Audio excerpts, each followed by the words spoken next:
بسم اللہ الرحمن الرحیم۔ السلام علیکم۔ زارا وائس چینل میں خوش آمدید۔ رمضان مبارک میں آخری عشرے میں طاق راتوں کی عبادت یعنی لیلۃ القدر بہت اہمیت کی حامل ہے۔ اس رات میں ایک ایک گھڑی بہت قیمتی ہے۔ یہ 5 راتیں طاق راتیں ہوتی ہیں۔ ان میں سے ایک رات لیلۃ القدر کی رات ہے اور ہر مسلمان کو ان طاق راتوں میں اس ایک رات لیلۃ القدر کو ڈھونڈنا چاہیے۔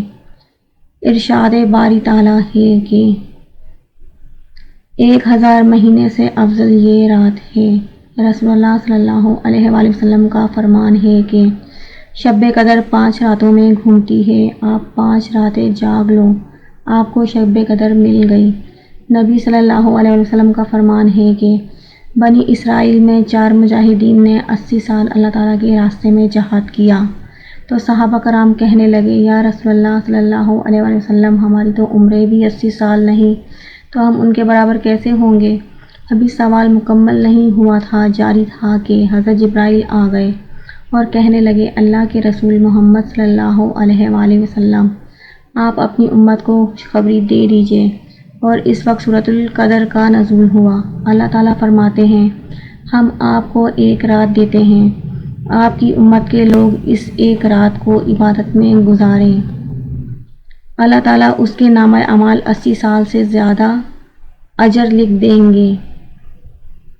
اس رات کو تلاش کیجئے اور عبادت کریں۔ یہ وہ رات ہے جس میں جبرائیل علیہ السلام فرشتوں کے ساتھ زمین پر اترتے ہیں اور ہر طرف پھیل جاتے ہیں، اور جو بھی عبادت کر رہا ہو، دعائیں کر رہا ہو اور اپنی حاجتیں طلب کر رہا ہو تو آمین کہتے ہیں، اور انسانوں کے لیے دعائیں کرتے ہیں کہ اے اللہ اسے رحمت و برکتوں سے نواز دے۔ اس رات میں اللہ تعالیٰ قسمتیں بدلتے ہیں اور ہر طرف رحمت، برکت اور نور ہوتا ہے۔ یہ وہ رات ہے کہ جس میں اللہ سے جو حاجت طلب کی جائے اللہ پاک ضرور دیتے ہیں۔ اور جب سحری کو مؤذن اذان دیتا ہے تو تمام فرشتے اکٹھے ہو جاتے ہیں اور پوچھتے ہیں کیا ہوا؟ جبرائیل علیہ السلام فرماتے ہیں، اللہ نے سب کو معاف فرما دیا، صرف 4 لوگ ایسے ہیں جنہیں معافی نہیں ملے گی۔ شراب پینے والا، اس کی معافی نہیں شب قدر میں جب تک کہ وہ توبہ نہ کر لے اور اپنے کام سے باز نہ آ جائے۔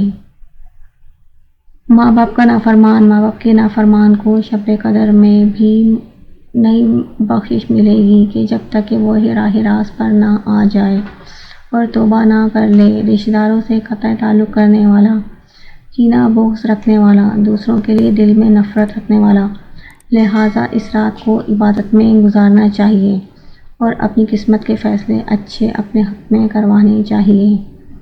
Thanks for watching, please like, share and subscribe.